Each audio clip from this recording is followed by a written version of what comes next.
FC ปสดหน้าหงายพ่อการชัยโพสต์ถึงอุ๋งอิงแบบนี้โพสต์แบบใดนั่นก่อนอื่นขอกล่าวคำว่าสวัสดีครับผม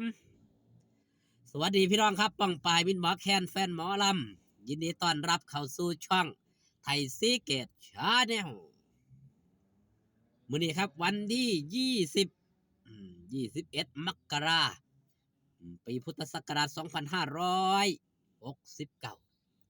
เป็นมือหยุดมือพักมือเศร้าของทางทีมงานสาวน้อยเพชรบ้านแพงมืออื่นกะที่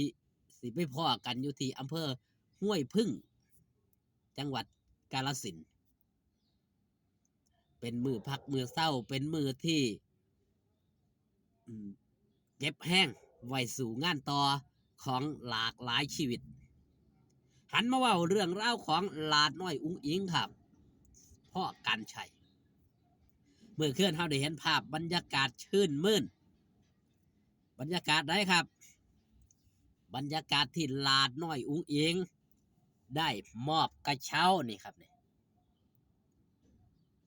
มอบกระเช้าปีใหม่อวยพรปีใหม่ให้กับพ่อการชัยพอก่อนหน้านี้ครับบ่มีเวลาเนาะพี่น้องจนพ่อการชัยนี่ได้ออกมาโพสต์แบบนี้ครับไม่ว่าปีใหม่หรือวันพิเศษวันไหนก็ยังเหมือนเดิมสำหรับลูกสาวคนนี้ที่หนึ่งในใจพ่อเคยบอกอยู่ตลอดว่า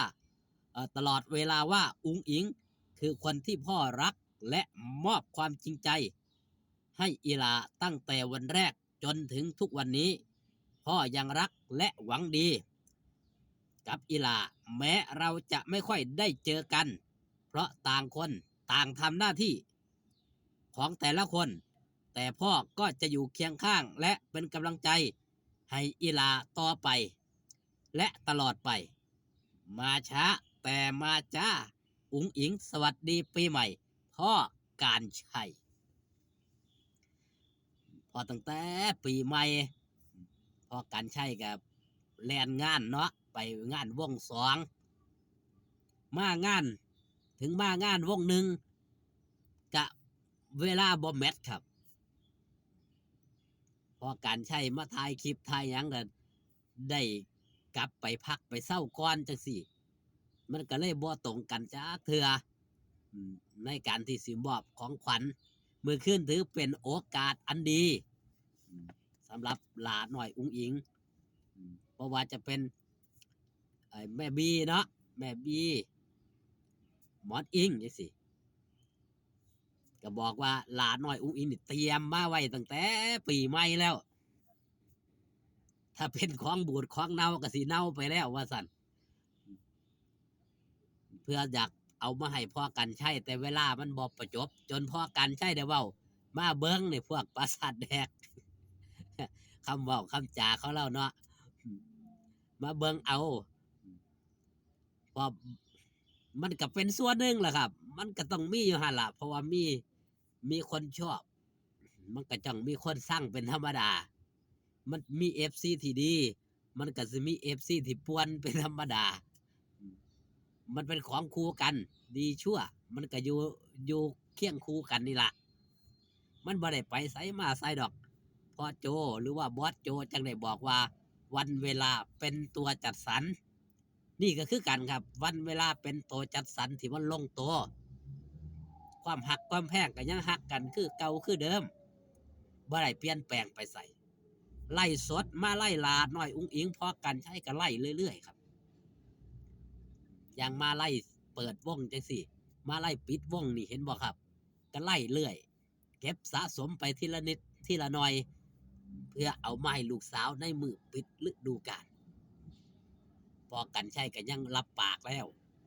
บอกว่าอุ๋งอิงคือที่หนึ่งในดวงใจโพสต์ทางช่องส่วนตัวเพื่อนน่ะที่ในนามว่าธนดลเครือสมส่วนผู้ที่ปราสาทแดกผู้ที่เป็นผู้จัดการผู้ที่คิดมากคิดหลายพวกที่ยังกับพวกโตเสียม เสียมบ่แม่นเชื่อมเด้เสียมให้คนบ่ถือกันคันเชื่อมนี่หมายถึงเฮ็ดให้คนถือกัน แต่พวกเสี้ยมนี่คือยุแยงตะแคงรั่วคือมักเห็นคนเครียดให้กันมากกว่ามักคนชอบกันความสุขของไผของมันเนาะครับเนาะอย่างความสุขของพอกันใช่เพิ่นก็ได้เดินทางไปเที่ยวหันเที่ยวนี้ถ่ายมองถ่ายภาพให้ FC ได้เบิ่งอย่างมื้อวานเห็นบ่ครับบอกว่าบ่อยากมาบ่อยากมาสินอนอยู่โดมสินอนอยู่ห้องพักว่าซั่นก็ย่างได้ดันด้นมาอดใจบ่ไหวเบิ่ง GPS แล้วบอกว่าระยะทางส่ำนี้บ่ไกลนะเลยมาเห็นบ่พี่น้องนั่นคือคนที่ฮักจริงมีความจริงใจตั้งแต่หลาน้อยอุ๋งอิงมาเข้ามาใหม่ๆพอกันใช่เพิ่นก็ยังได้ว่าสงสารเห็นแล้วสงสารว่าซั่นกับผู้อื่นก็บ่เป็นมาเป็นกับหลาน้อยอุ๋งอิงแนมเบิ่งแล้วเป็นจังได๋พุ่นว่าเกิดความสงสารขึ้นมาทันทีทันใดเอิ้นมาไล่สดนำตั้งแต่แรกๆก็ถือว่าช่องพ่อกันใช่นี่อาจสิเป็นช่องแรกก็ว่าได้ที่เอาหลาน้อยอุ๋งอิงนี่มาไล่สดลองจากช่องใหญ่หรือว่าสิเฮ็ดก่อนช่องใหญ่นี่บ่แน่ใจเด้ครับเพราะว่าช่องใหญ่ส่วนมากตั้งแต่แรกเดิมที่เอาหลาน้อยอุ๋งอิงมาบอสโจกับเพิ่นถ่ายคลิปอย่างเดียวเห็นแต่เพิ่นถ่ายคลิปในช่วงแรกๆที่หลาน้อยอุ๋งอิงเข้ามาแต่ช่องพ่อการใช้นี่คือให้หลาน้อยอุ๋งอิงเข้ามาอยู่ในไลฟ์สดพบปะมิตรหมอแคนแฟนหมอลำแต่เป็นสิ่งที่อัศจรรย์คือหลาน้อยอุ๋งอิงปรากฏตัวครั้งแรกพี่น้องมิตรหมอแคนแฟนหมอลำนี่ให้การตอบรับเรือนล้านบ่แม่นเรือนแสนเด้ครับเรือนล้านเด้1วันนี่1ล้านเด้ครับชั่วข้ามคืนว่าซั่นเถาะคนฮู้จักเป็นล้านชั่วข้ามคืนบ่ธรรมดา